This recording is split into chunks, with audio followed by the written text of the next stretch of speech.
الحمد لله الذي أيد سيدنا محمدا بالمعجزات الباهرة والدلائل الظاهرة وعضده بالأعلام الزاهرة والآيات القاهرة وأوصلها إلينا بالأسانيد الصحيحة والأخبار المتواترة حتى أضاءت في العالمين شموسها المشرفة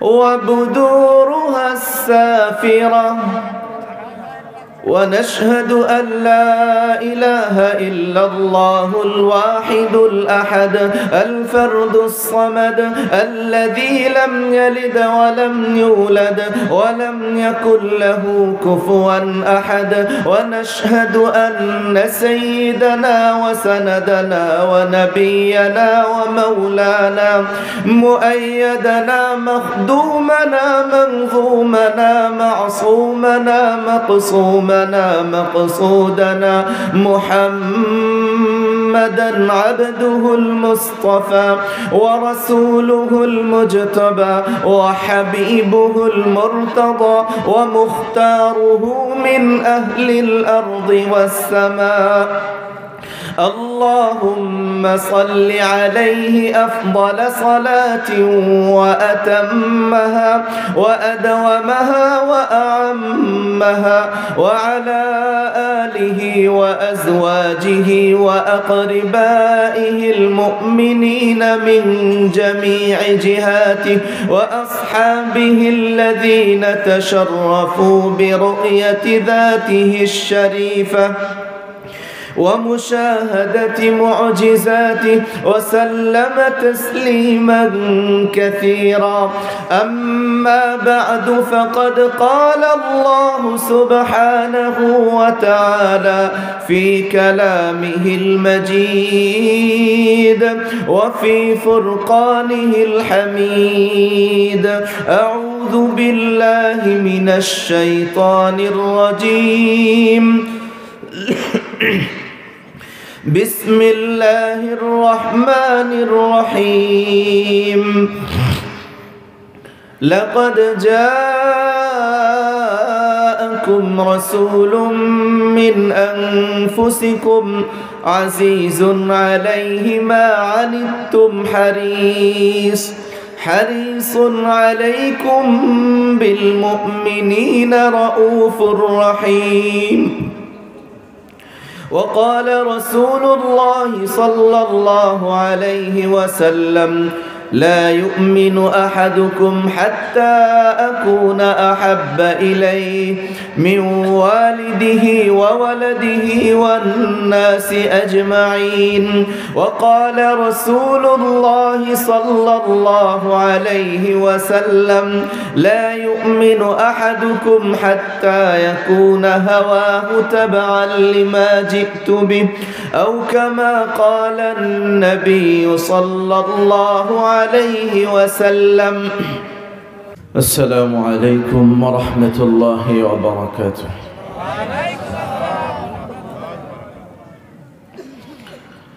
কিয়ামতের ময়দানে প্রত্যেকের জন্য চারজন সাক্ষী দণ্ডায়মান হবে। প্রথম সাক্ষী আমাদের আমলনামা, দ্বিতীয় সাক্ষী ফেরেশতা, তৃতীয় সাক্ষী আমাদের অঙ্গ প্রত্যঙ্গ, চতুর্থ নম্বর সাক্ষী হলো পৃথিবীর জমিন। পৃথিবীর কোন জায়গায় দাঁড়িয়ে কোন জায়গায় বসে কোন ব্যক্তি কোন কাজ করেছে, যদি ভালো করে তাহলে পক্ষে সাক্ষী দিবে, আর যদি মন্দ করে তাহলে বিপক্ষে সাক্ষী দিবে। এটাই কোরআনুল কারীমের ঘোষণা, ইয়াউমা ইযিন তুহাদ্দিসু আখবারাহা। জমিন সেদিন তার যাবতীয় বৃত্তান্ত আর খবরগুলো বলে দেবে। কেন বলে দিবে? বিআন্না রাব্বাকা আওহা লাহা, কেননা জমিনকে আল্লাহ রব্বুল আলামিন তার যাবতীয় বৃত্তান্ত আর খবরগুলো বলে দেওয়ার জন্য নির্দেশ করবেন। সেই হিসাবে এতক্ষণ পর্যন্ত আমি আর আপনি বা আপনারা যে যে জায়গায় বসে দিনই আলোচনা শ্রবণ করেছেন, নিঃসন্দেহে এই জায়গাটা কিয়ামতের ময়দানে আপনার আমার পক্ষে সাক্ষী দিয়ে দেবে। হতে পারে এই জায়গার সাক্ষী গ্রহণ করে রব্বুল আলামিন আপনার আমার নাজাতের ব্যবস্থা করে দিতে পারেন। আমি আপনাদেরকে জিজ্ঞাসা করি, এরকম জায়গা পৃথিবীর বুকে একটা হলেই চলবে না একাধিক হওয়া দরকার? কে কে মনে করেন হাতগুলো একটু দেখি। আপনারা সকলেই মনে করেন? যাক, আলহামদুলিল্লাহ, হাত নামান। তবে যেহেতু আপনাদের ব্যবস্থাপনা চেয়ারের মধ্যে, এই জন্য আমি আপনাদেরকে যে যে জায়গায় বসা আছেন এই জায়গা পরিবর্তন করে সামনে জায়গা গ্রহণ করার কথা আমি বলতে পারবো না। তবে আমার সামনে কিছু চেয়ার ফাঁকা আছে, যারা পিছনে আছেন তারা এই ফাঁকা চেয়ারগুলো পূর্ণ করে যদি সামনে চলে আসেন, তো সামনে যে জায়গাটা গ্রহণ করবেন এই জায়গাটাও কিয়ামতের ময়দানে আপনার আমার পক্ষে সাক্ষী দিয়ে দিবে ইনশাআল্লাহ। যারা পিছনের দিকে আছেন মেহেরবানি করে সামনের জায়গাগুলো, সামনের চেয়ারের জায়গাগুলো একটু পূর্ণ করে বসেন। দেখুন, আমি আপনাদের এলাকায় না, শুধু আমি চাঁপাইনবাবগঞ্জে প্রথম।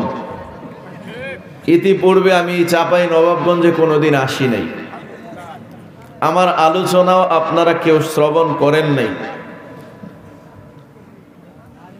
এই জন্য দু চারটি কথা শুরুতে একটু বলে নেই, আমার আলোচনা আপনাদের বুঝতে সহজ হবে।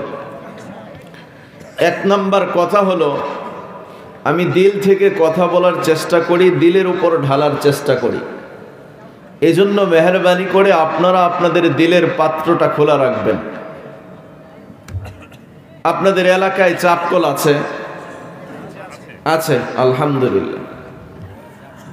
যদি চাপকল নাও থাকে, তারপরেও তো মোটরের ব্যবস্থাপনার মাধ্যমে টাঙ্কিতে পানি উঠে।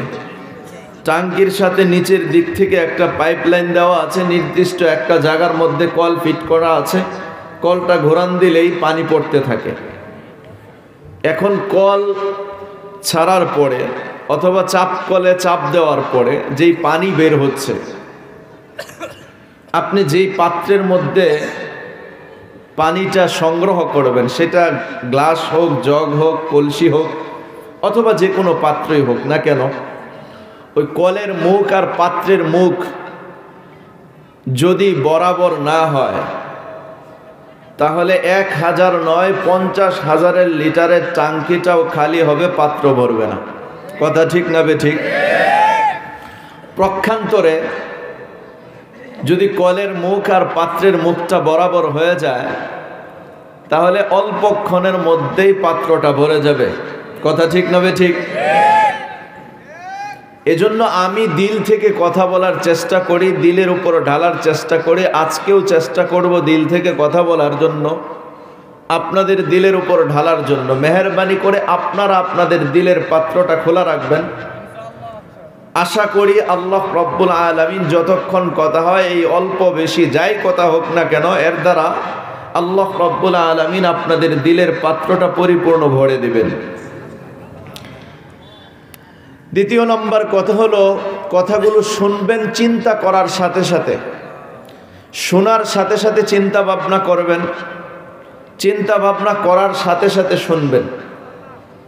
যদি মনে হয় এখানে চিন্তা ভাবনা করা শেষ হয় নাই, তো আখেরি মোনাজাত হওয়ার পরে আপনারা বাড়িতে যাবেন, শীতের রজনী বিছানার উপরে শুইবেন, লেপ বা কম্বলটা জড়াবেন, বালিশের উপর মাথাটা রাখবেন। এরপরে আরও কিছুক্ষণ চিন্তা ভাবনা করবেন। যদি মনে হয় যে হুজুরের কথাগুলো মানা দরকার, নিজের জীবনে বাস্তবায়ন করা দরকার, তাহলে মানবেন, অন্যথায় ফেলে দিবেন, তাতে আমার কোনো আপত্তি নেই। তবে এই মুহূর্তের আপত্তি থাকবে যদি সামান্য সময়ের জন্য অমনোযোগী থাকেন। এজন্য পূর্ণ মনোযোগের সাথে আমার দিকে তাকিয়ে আমলের নিয়তে, অন্যের নিকট পৌঁছানোর নিয়তে কথাগুলো শুনতে হবে। রাজি আছেন ইনশাআল্লাহ? আল্লাহ রব্বুল আলামিন তৌফিক দান করেন। আমি সাধারণত আমার আলোচনার মাঝে মাঝে সুবহানাল্লাহ, আলহামদুলিল্লাহ, আল্লাহু আকবার এগুলো বলতে বলি না। এগুলো বলার দায়িত্ব আপনাদের, বয়ান করার দায়িত্ব আমার। আমি আমার দায়িত্ব পালন করব, আপনারা আপনাদের দায়িত্ব পালন করবেন। রাজি আছেন ইনশাআল্লাহ? যদি আপনারা আপনাদের দায়িত্বগুলো পালন করতে পারেন তো রব্বুল আলামিন আসমান ও জমিনের ফাঁকা জায়গাগুলো আপনাদের জন্য সওয়াব দ্বারা ভরপুর করে দেবেন। এখন এই সওয়াব আপনারা অর্জন করবেন না বঞ্চিত হবেন? কার কার নিয়ত আছে সওয়াবগুলো অর্জন করার? একটু হাতগুলি দেখি। এজন্য আমি বারবার বলবো না, আপনারা আপনাদের দিক থেকে যখন সুবহানাল্লাহ, আলহামদুলিল্লাহ, আল্লাহু আকবার বলার প্রয়োজন হবে নিজের থেকেই বলবেন ইনশাআল্লাহ। আমার কথা মনে হয় বুঝেন নাই। বুঝলে ইনশাআল্লাহর আওয়াজ এত অল্প হইতো না। আল্লাহ রব্বুল আলামিন আমাদেরকে বোঝার তৌফিক দান করেন। আলোচনার শুরুতে আমরা নবীজির শানে দুরূদ পড়ে নেব। যেই দুরূদটা আমরা নামাজে পড়ে থাকি, একবার নবীজির শানে দুরূদ পড়লে রব্বুল আলামিন কমপক্ষে 10টা নেকি দান করেন। আপনারা মনে হয় আমার কথা বুঝেন না। আল্লাহ তাআলা কমপক্ষে 10টা নেকি দান করেন। আওয়াজে বোঝা যায় আমার কথা আপনারা বুঝেন নাই। 10টা নেকি আপনাদের কাছে কম মনে হচ্ছে? তাহলে একটু জোরে সুরে বলা যাবে? একবার নবীর শানে দুরূদ পড়লে রব্বুল আলামিন কমপক্ষে 10টা নেকি দান করেন, 10টা গুনাহ মাফ করে দেন, 10 স্তর মর্যাদা বুলন্দ করে দেন। এজন্য সকলেই মুহাব্বতের সাথে নবীর শানে দুরূদ পড়ে নেই।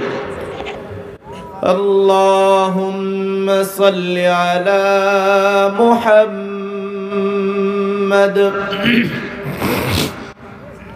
وعلى آل محمد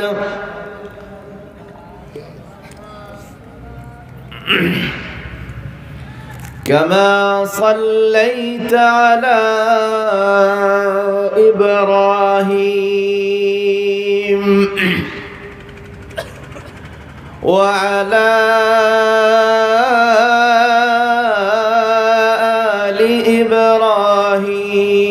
إبراهيم إنك حميد مجيد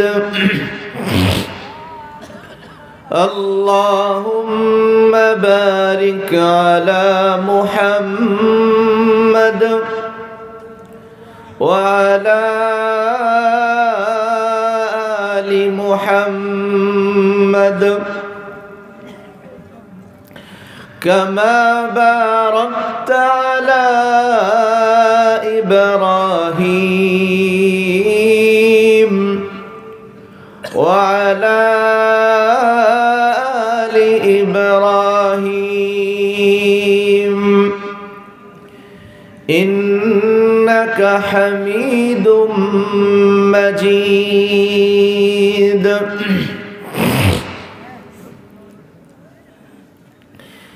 الحمد لله الحمد لله الذي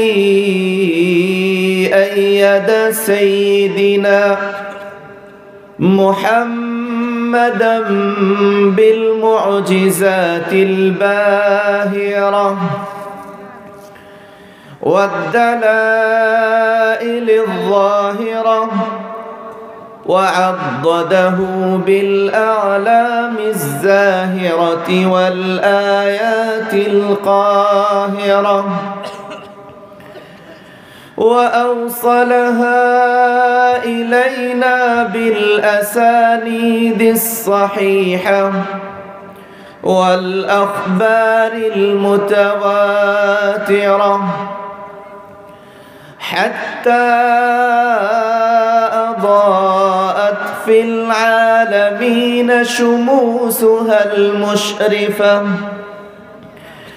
وبدورها السافرة ونشهد أن لا إله إلا الله الواحد الأحد الفرد الصمد الذي لم يلد ولم يولد ولم يكن له كفوا أحد ونشهد أن سيدنا وسندنا ونبينا ومولانا مؤيدنا مخدومنا منظومنا معصومنا مقصومنا مقصودنا محمدا عبده المصطفى ورسوله المجتبى وحبيبه المرتضى ومختاره من أهل الأرض والسماء. اللهم صل عليه أفضل صلاة وأتمها وأدومها وأعمها وعلى آله وأزواجه وأقربائه المؤمنين من جميع جهاته وأصحابه الذين تشرفوا برؤية ذاته الشريفة ومشاهدة معجزاته وسلم تسليما كثيرا. أما بعد فقد قال الله سبحانه وتعالى في كلامه المجيد وفي فرقانه الحميد: أعوذ بالله من الشيطان الرجيم. بسم الله الرحمن الرحيم. لقد جاءكم رسول من أنفسكم عزيز عليه ما عنتم حريص عليكم بالمؤمنين رؤوف رحيم. وقال رسول الله صلى الله عليه وسلم: لا يؤمن أحدكم حتى أكون أحب إليه من والده وولده والناس أجمعين. وقال رسول الله صلى الله عليه وسلم: لا يؤمن أحدكم حتى يكون هواه تبعا لما جئت به، أو كما قال النبي صلى الله عليه وسلم। আল্লাহ রব্বুল আলামিনের দরবারে লাখো কোটি শুকরিয়া জ্ঞাপন করছি যে আল্লাহ রব্বুল আলামিন আমাদেরকে বরকতময় এক মজলিসে উপস্থিত হওয়ার তৌফিক দান করেছেন এবং রাতের এই গভীর অংশে এখনো পর্যন্ত উপস্থিত রেখেছেন। শেষ পর্যন্ত উপস্থিত থাকার নিয়তে বসে থাকার তৌফিক দান করেছেন। এজন্য সকলেই দিলের গভীর থেকে শুকরিয়া আদায় করি, আলহামদুলিল্লাহ। রব্বুল আলামিনের নিয়ামতের শুকরিয়া আদায়ের একটি বাক্য হলো আলহামদুলিল্লাহ। এই আলহামদুলিল্লাহ বাক্যের মাধ্যমে যে ব্যক্তি রব্বুল আলামিনের শুকরিয়া আদায় করবে, রব্বুল আলামিন তাকে দুইটা পুরস্কার দান করবেন। বলেন কয়টা পুরস্কার? দুইটা পুরস্কার। এক নম্বর পুরস্কার, আল্লাহ তাআলা তাকে যাবতীয় বিপদ আপদ থেকে রক্ষা করে দিবেন। দ্বিতীয় নম্বর পুরস্কার, তার যাবতীয় অভাব অনটনকেও দূর করে দিবেন। একটা বিষয় আপনারা জানেন, জিজ্ঞেস করি তবু, জান্নাতের স্তর বা দরজা কয়টি বলেন তো? কয়টি? 8টি। আপনি এই আলহামদুলিল্লাহ বাক্যের মধ্যে গুণে দেখবেন 8টি অক্ষর আছে। যে ব্যক্তি এই 8 অক্ষরের আলহামদুলিল্লাহ বাক্যের মাধ্যমে রব্বুল আলামিনের বেশি থেকে বেশি শুকরিয়া আদায় করবে, রব্বুল আলামিন তার জন্য জান্নাতের 8টা দরজাই খুলে দেবেন। এজন্য বেশি থেকে বেশি শুকরিয়া আদায় করা যাবে তো ইনশাআল্লাহ। আল্লাহ রব্বুল আলামিন আমাদেরকে তৌফিক দান করেন। আল্লাহু আকবার। আল্লাহ তাআলা সমস্ত বাদশার বাদশা, দুনিয়ার সমস্ত রাজা বাদশার বাদশাহী একদিন শেষ হয়ে যাবে, কিন্তু আল্লাহ তাআলার বাদশাহী থেকেই যাবে। আল্লাহ তাআলা হায়াতের মালিক, আল্লাহ তাআলাই মৌতের মালিক, আল্লাহ তাআলা সুস্থতার মালিক, আল্লাহ তাআলাই অসুস্থতার মালিক, আল্লাহ তাআলা ইজ্জতের মালিক, আল্লাহ তাআলাই বেইজ্জতের মালিক। আল্লাহ তাআলা যদি কাউকে ইজ্জত দিতে চান তো দুনিয়ার সমস্ত মানুষ মিলে তাকে বেইজ্জতি করতে পারবে না। পক্ষান্তরে রব্বুল আলামিন যদি কাউকে বেইজ্জতি করতে চান তো দুনিয়ার সমস্ত মানুষ মিলেও তাকে ইজ্জত দিতে পারবে না। আল্লাহ তাআলা সকল কিছুর সৃষ্টিকর্তা। আসমান জমিন, আসমানের উপরে জমিনের নিচে, আসমান ও জমিনের মধ্যবর্তী স্থানে যা কিছু আছে সব কিছু আল্লাহ রব্বুল আলামিন সৃষ্টি করেছেন। আর এই সকল সৃষ্টির মাঝে আল্লাহ রব্বুল আলামিন মানুষকে শ্রেষ্ঠত্ব দান করেছেন। মানুষকে যে শ্রেষ্ঠত্ব দান করেছেন, এই শ্রেষ্ঠত্ব দান করার ক্ষেত্রে রব্বুল আলামিন মানুষকে অন্য অন্য সকল মাখলুকাতের মধ্যে আকৃতির দিক থেকে শ্রেষ্ঠত্ব দান করেছেন। এই ব্যাপারে রব্বুল আলামিন প্রথমে 4টি কসম খেয়েছেন, ওয়াত্তিন ওয়াজ্জাইতুন ওয়া তুরি সিনিন ওয়া হাদাল বালাদিল আমিন। 3 ফলের কসম, জাইতুন ফলের কসম, সিনাই পর্বতের কসম, মক্কা নগরীর কসম। এই 4টি কসম খেয়ে রব্বুল আলামিন ইরশাদ করতেছেন, লাকাদ খালাকনাল ইনসানা ফি আহসানি তাকওয়িম। আমি মানুষকে সর্বোত্তম আকৃতিতে সৃষ্টি করেছি। শুধু আর শুধু আকৃতির দিক থেকেই নয়, বরং রব্বুল আলামিন যত মাখলুক সৃষ্টি করেছেন এই সমস্ত মাখলুকাতের মাঝে রব্বুল আলামিন মানুষকে মর্যাদার দিক থেকেও শ্রেষ্ঠত্ব দান করে ঘোষণা দিয়েছেন, ওয়ালাকাদ কাররামনা বানি আদম। আমি বনি আদমকে, আদম সন্তানকে, ইনসানকে, মানুষকে মর্যাদার দিক থেকেও সর্বোচ্চ মর্যাদার অধিকারী করেছি। একদিকে আল্লাহ রব্বুল আলামিন আমাকে আর আপনাকে আকৃতির দিক থেকে শ্রেষ্ঠত্ব দান করেছেন, অপরদিকে রব্বুল আলামিন আমাকে আর আপনাকে মর্যাদার দিক থেকে শ্রেষ্ঠত্ব দান করেছেন। শুধু আর শুধু এতটুকুই নয়, বরং আল্লাহ রব্বুল আলামিন বড় দয়া করে, মায়া করে আর মহাব্বত করে আমাকে আর আপনাকে এমন এক জাতির অন্তর্ভুক্ত করে দিয়েছেন যারা আল্লাহ রব্বুল আলামিনের একাত্মবাদের স্বীকারোক্তি অতীতে দিয়েছে, বর্তমানে দিচ্ছে আর ভবিষ্যতে দিবে।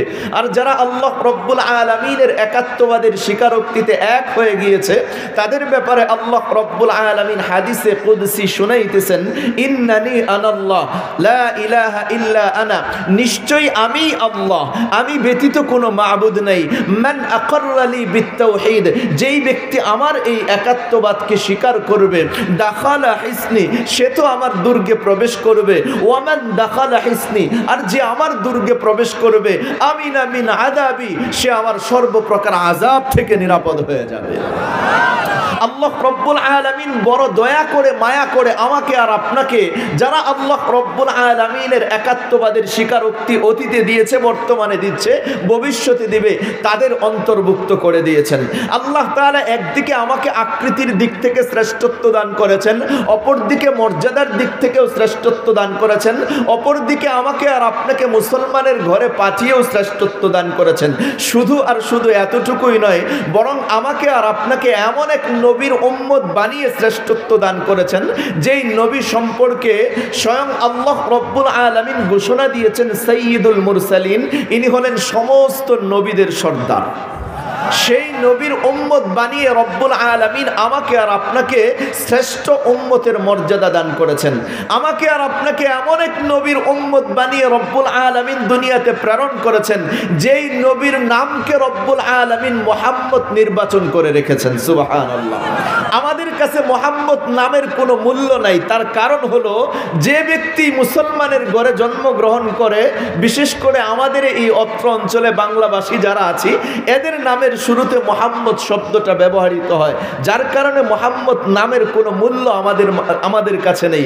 কিন্তু পৃথিবীতে মোহাম্মদ নামটা সর্বপ্রথম আল্লাহ রব্বুল আলামিনের পক্ষ থেকে আমাদের প্রিয়তম হাবিব সাল্লাল্লাহু আলাইহি ওয়াসাল্লামের জন্যই নির্বাচন করা হয়েছিল। আমাদের হাবিব সাল্লাল্লাহু আলাইহি ওয়াসাল্লাম পৃথিবীতে আগমনের পূর্বে মোহাম্মদ নামে পৃথিবীতে কোনো ব্যক্তি ছিল না। আল্লাহ রব্বুল আলামিন এই মোহাম্মদ নামের ভিতরেই মহাব্বতকে ঢেলে দিয়েছেন। বলবেন হুজুর কিভাবে? আমি আপনাদেরকে বলছি, ভালো করে খেয়াল করবেন।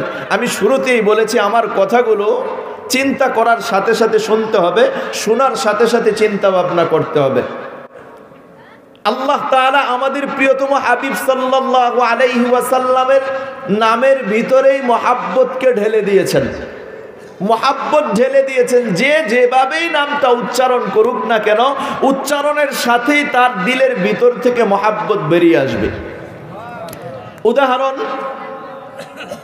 আপনি আপনার কলিজার টুকরা সন্তানকে যখন কুলে নেন, কুলে নেওয়ার পরে বা একটা বাচ্চাকে যখন আপনি কুলে নেবেন, কুলে নেওয়ার পরে এই বাচ্চার দিকে তাকানোর পরে, এই নিষ্পাপ বাচ্চার দিকে তাকানোর সাথে সাথে দিলের ভিতরে আপনার মহাব্বত সৃষ্টি হইতে থাকবে।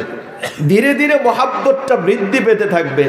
আপনার দিলের ভিতরে যখন মহাব্বত উপচে পড়বে, এমতো অবস্থায় সেই মহাব্বতের বহিঃপ্রকাশ ঘটাবেন আপনি আপনার একটা অঙ্গ ব্যবহারের মাধ্যমে, ওই বাচ্চার নরম তুলতুলে গালের মধ্যে চুমা বসায় দেওয়ার মাধ্যমে।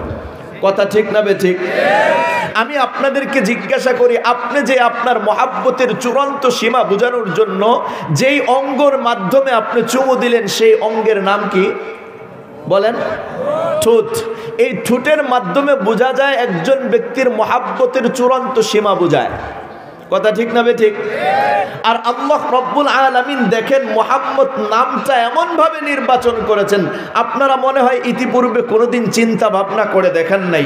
রব্বুল আলামিন মুহাম্মদ নামটাই এমন ভাবে নির্বাচন করে রেখেছেন, কোন ব্যক্তি যদি মুহাম্মদ নামটা উচ্চারণ করে, সে মুহাব্বতের চূড়ান্ত সীমা বোঝানোর জন্য যেই অঙ্গটা ব্যবহার করে, সেই ঠোঁট, একটা ঠোঁট আরেকটা ঠোঁটকেই দুইবার চুমু দিয়ে থাকে। আপনি উচ্চারণ করেন মু, দেখেন এক ঠোঁট আরেক ঠোঁট সাথে মিলছে কি মিলে নাই? মুহাম্মদ। তো আপনার এক ঠোঁট আরেক ঠোঁটকে মুহাম্মদ নাম উচ্চারণ করার সাথে সাথেই চুমু দিয়ে। তো সুতরাং এই নামের ভিতরেই রব্বুল আলামিন মুহাব্বতকে ঢেলে দিয়েছেন। এ কারণেই তো যখন নবীজি সাল্লাল্লাহু আলাইহি ওয়াসাল্লাম সুবহে সাদিকের সময় ইন্তেকাল করেছেন, কিছুক্ষণ পরেই সূর্যটা উদিত হয়েছে। দাদা আব্দুল মুত্তালিব ঘরের বাহির থেকে রাসূল করিম সাল্লাল্লাহু আলাইহি ওয়াসাল্লামের আম্মাজানকে ডাক দিয়ে বলতেছেন, মা আমেনা, জি আব্বাজান, এই যে তোমার পুত্র সন্তান হইল, তুমি এই পুত্র সন্তানের নাম কি রাখবে চিন্তা ভাবনা করেছো? আব্বাজান, আমি কি চিন্তা ভাবনা করব? কে যেন আমাকে চিন্তা ভাবনাই করতে দিচ্ছে না, আমার দিলের ভিতরে, আমার দেমাগের ভিতরে ঢেলে দিচ্ছে যে এই সন্তানের নাম রাখো মুহাম্মদ, মুহাম্মদ, মুহাম্মদ।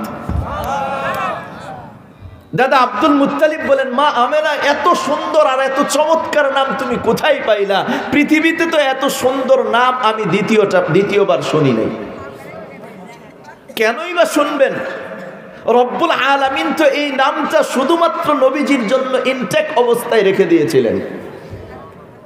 আল্লাহ রব্বুল আলামিন আমাদের প্রিয়তম হাবিব সাল্লাল্লাহু আলাইহি ওয়াসাল্লামের নামকে এমন ভাবে নির্বাচন করেছেন যে এই মুহাম্মদ নামটা এমন একটা নাম যে এই নামের মধ্য থেকে যদি এক একটা অক্ষর বাদ দেন, তারপরেও এই নামের অর্থ ঠিক থাকবে। কিন্তু আমার আর আপনার নাম আগের পরের সামনের পিছনের কোনো একটা অর্থ, কোনো একটা অক্ষর বাদ দিলে অর্থ খুঁজে পাওয়া যাবে না। কিন্তু মুহাম্মদ এমন একটা নাম, যেই নামের এক একটা অক্ষর বাদ দিয়ে শেষে যদি একটা অক্ষরও রাখেন, তারপরেও নামের যে অর্থ এটা ঠিক থাকবে। সুবহানাল্লাহ। যেমন আল্লাহ, দেখুন আল্লাহ এমন একটা নাম, এক একটা অক্ষর বাদ দিলে অর্থ ঠিক থাকবে। আল্লাহ 4 অক্ষরের একটা শব্দ, মুহাম্মদও 4 অক্ষরের একটা শব্দ। আল্লাহ শব্দের উপরে নিচে কোনো নুক্তা নাই, মুহাম্মদ নামের উপরে নিচেও কোনো নুক্তা নাই। আপনি যদি আল্লাহ শব্দ থেকে প্রত্যেকটা অক্ষর ঠিক রাখেন, তাহলে আপনার অর্থ ঠিক খুঁজে পাবেন। কোরআনুল কারীমের মধ্যে আমি কোরআনুল কারীম থেকে কিছু আয়াত আপনাদের সামনে পেশ করি। সবগুলো তো পেশ করার সুযোগ সময় হবে না। যদি আল্লাহ শব্দের প্রত্যেকটা অক্ষর ঠিক রাখেন, তা আল্লাহু খালিকু কুল্লি শাই, আল্লাহ তো তিনি যিনি সকল কিছুর সৃষ্টিকর্তা। আল্লাহুল্লাযী রাফা'আস সামাওয়াতি